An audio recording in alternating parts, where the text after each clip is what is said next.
Bekje emerged as a major power in East Asia over 1400 years ago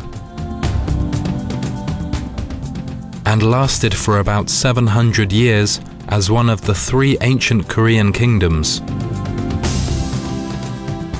Bekje had three capital cities throughout its history: Hansong, Ungjin, and Sabi.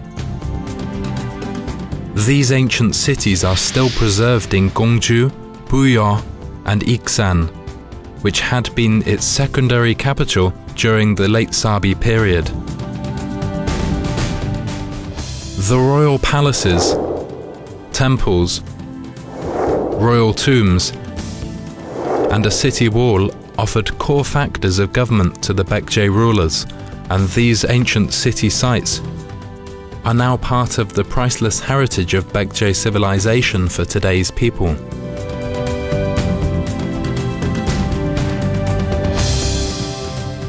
Of the three capital cities of Bekje, Gongju, the second capital, contains two great heritage sites: Gongsansong Fortress and the royal tombs in Songsanni. The Bekje rulers who settled there built an impregnable fortress by exploiting the area's mountainous topography and built the royal palace inside it. The fortress was such an effective defense structure that it was used for over a millennium by subsequent dynasties. The royal tombs in Songsanni, a sanctuary where the deceased rulers and other members of Bekje's royalty were buried in a variety of burial chambers, ranging from Bekje's own stone chamber tombs to the brick chamber tombs built under the influence of the southern dynasties in China, are situated to the west of Gongsansong Fortress.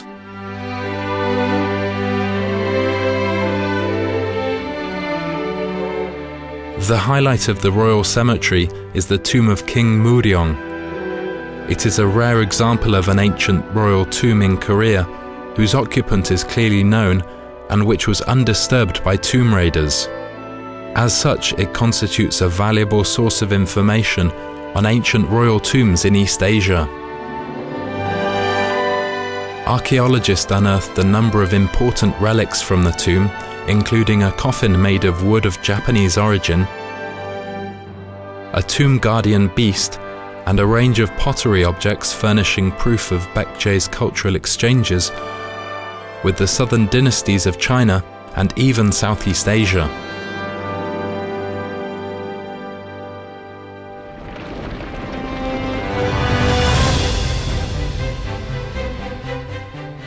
In 538, Bekje moved its capital from today's Gongju to Buyeo as part of its efforts to usher in a new era of peace and prosperity. The new capital was built according to a carefully arranged development plan, as seen in such heritage sites as the archaeological site in Gwangbunni, Busosansong Fortress, and the Jongnimsa Temple site, the royal tombs in Nungsanni, and Nasong City Wall. The discovery of the remains of large buildings in the archaeological site in Gwangbunni shows that it was once a core part of Bekje's last royal capital.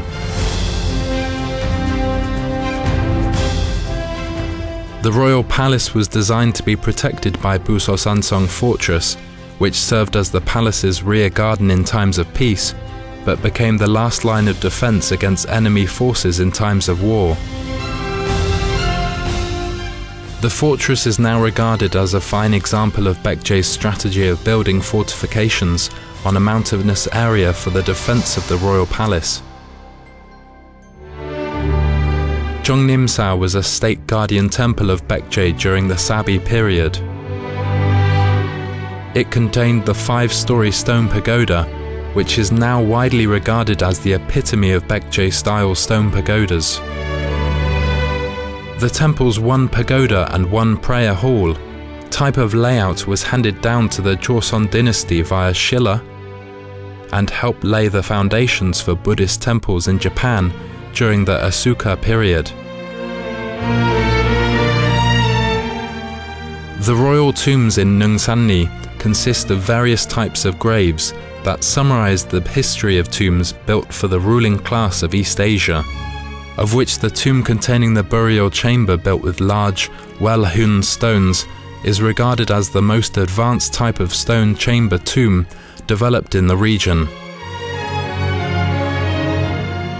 The outstanding burial culture developed in Bekje was later transmitted to its neighboring countries, Chile and Japan in particular, and is now generally represented by the great gilt bronze incense burner of Bekje, which was used at memorial rites for the royal family of Bekje.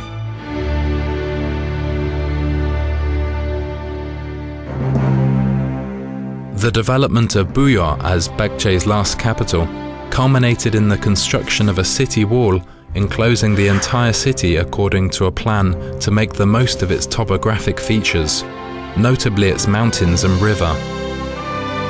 The structure is known to be the oldest remaining, archaeologically proven, example of a city wall built in East Asia.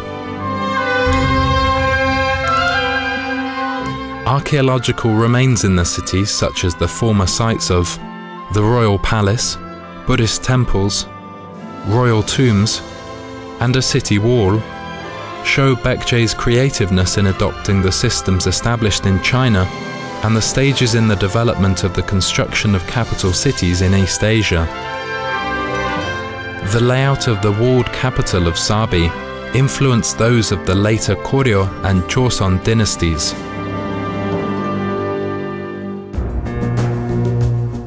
Bekje established its secondary capital city in Iksan, whose remains are preserved in the archaeological site in Wangungri and the Miruksa temple site during the late Sabi period.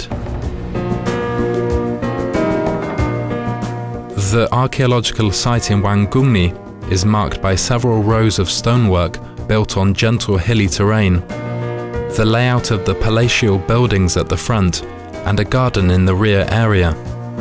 Excavations of the site have also revealed that the royal palace had various subsidiary facilities, including large workshops and toilets. It is now regarded as a rare example in East Asia, showing the characteristic layout in which the front part is occupied by administrative buildings and the rear by gardens. At the time of its construction, Miruksa was one of the largest Buddhist temples in East Asia. Its unique layout of 3 pagodas and 3 prayer halls is a symbol of Maitreya worship.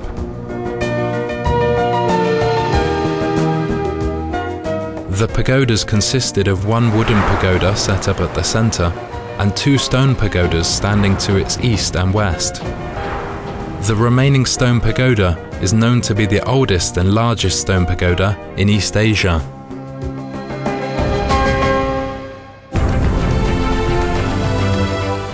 The Bekje historic areas, comprising 8 archaeological sites in 3 historic cities, provide invaluable insight into the people and culture of Bekje from the 5th to 7th centuries.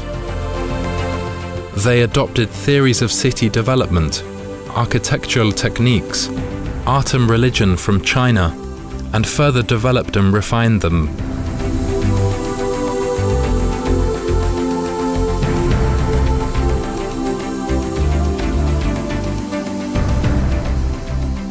The heritage sites also provide us with simple but powerful explanations of Bekje's politics, culture, and religion, as well as their ideas about city planning, which continued to develop for over 1,400 years.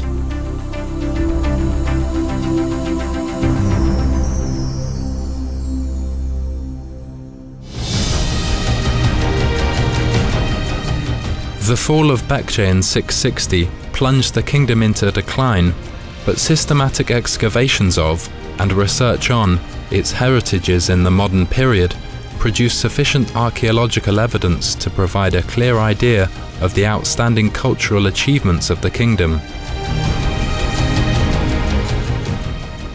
The integrity, authenticity, and outstanding universal value of Bekje historic areas are now accorded full protection under Korean law.